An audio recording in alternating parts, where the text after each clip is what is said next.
So hello everyone, welcome back. आज की इस वीडियो में हम सीखने वाले हैं पास्ट इंडेफिनिट टेंस। अब देखिए, पास्ट इंडेफिनिट टेंस को बनाना बहुत ही आसान है क्योंकि इसमें सबसे पहले आता है सब्जेक्ट, फिर वर्ब की second form and then object. Subject means main character या जिसके बारे में बात हो रही है वो होता है हमारा सब्जेक्ट। जैसे राजू, सीमा, ही, शी, आई, वी, यू, दे, ये सब सब्जेक्ट हैं।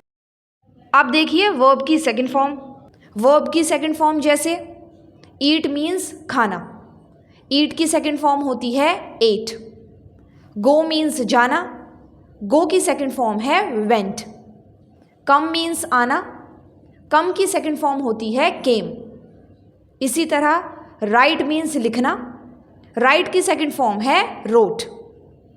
लिव, लिव मीन्स रहना, लिव की सेकंड फॉर्म है लिव्ड। सो ये हो गई कुछ वर्ब्स की सेकंड फॉर्म। अब है ऑब्जेक्ट। ऑब्जेक्ट मीन्स कोई चीज़ या वस्तु। सो इस तरह से आप सब्जेक्ट, देन वर्ब की second form and then object लगाकर पास्ट इंडेफिनिट टेंस बना सकते हैं। और ये 12 टेंसेस में अकेला टेंस है जिसमें वर्ब की सेकंड फॉर्म आती है। अब अगर बात करें कि इसे हिंदी में कैसे पहचानते हैं, सो आप इसे आसानी से पहचान सकते हैं। इसकी हिंदी के वाक्यों के एंड में आता है गया, खाया, सोया, पिया, खेला, या फिर ता था, ती थी, ते थे।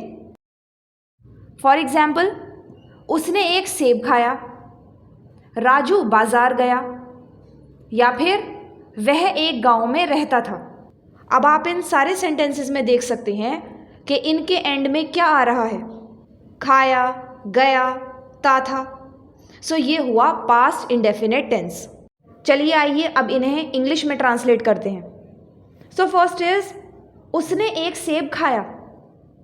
सो सबसे पहले है सब्जेक्ट। सब्जेक्ट क्या है यहाँ पर?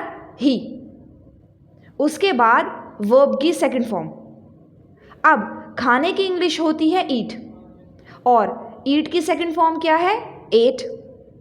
सो ही एट। अब लगाइए ऑब्जेक्ट। सो ऑब्जेक्ट है एप्पल। सो आपका पूरा सेंटेंस हुआ ही एट एन एप्पल। चलिए नेक्स्ट देखिए, राजू बाजार गया। सो सब्जेक्ट है राजू, और जाने की इंग्लिश होती है गो। गो की सेकंड फॉर्म है वेंट। सो राजू वेंट। अब कहाँ गया? बाजार, मीन्स मार्केट। सो पूरा सेंटेंस हुआ राजू वेंट टू मार्केट। एक और देखिए, वह एक गांव में रहता था। सो आप लिखेंगे ही lived in a village. Live की सेकंड फॉर्म है लिव्ड। चलिए कुछ और एग्जाम्पल्स देखते हैं। वह फुटबॉल खेलती थी। So she played football. Play की सेकंड फॉर्म होती है प्लेड। एक और देखिए, मैंने एक पत्र लिखा।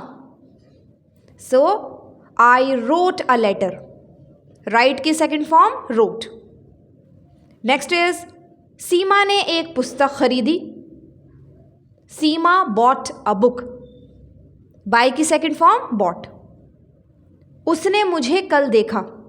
सो ही सॉ मी यस्टरडे। सी की सेकंड फॉर्म सॉ। अब देखिए, ये जितने भी सेंटेंसेस हमने बनाए हैं सारे एफर्मेटिव हैं। Affirmative means positive sentences. अब बनाते हैं इन सेंटेंसेस का नेगेटिव।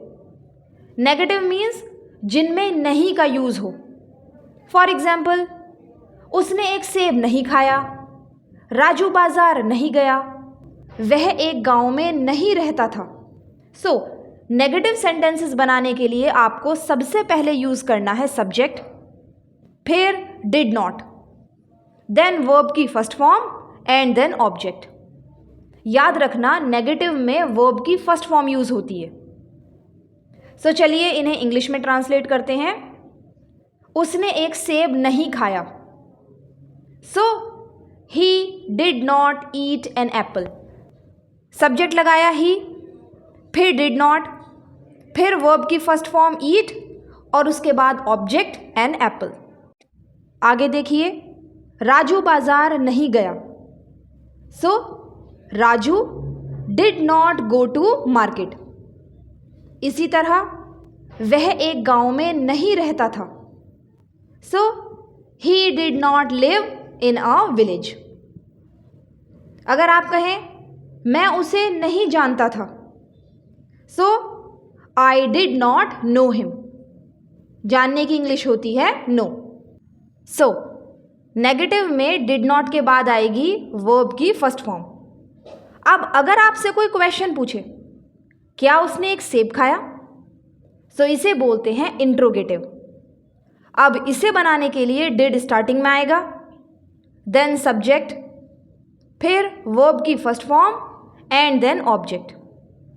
सो क्या उसने एक सेब खाया, इसे आप कहेंगे did he eat an apple और क्वेश्चन मार्क लगा दीजिए। इसी तरह क्या तुम फुटबॉल खेलती थी, सो आप लिखेंगे डिड यू प्ले फुटबॉल।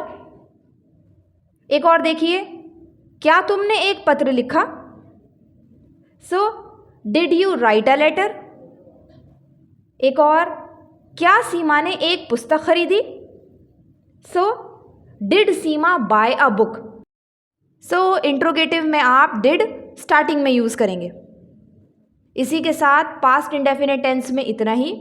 अगर आपको वीडियो पसंद आई हो तो प्लीज़ जाने से पहले हमारे चैनल को सब्सक्राइब करें। हम मिलते हैं नेक्स्ट वीडियो में, तब तक के लिए goodbye and take care.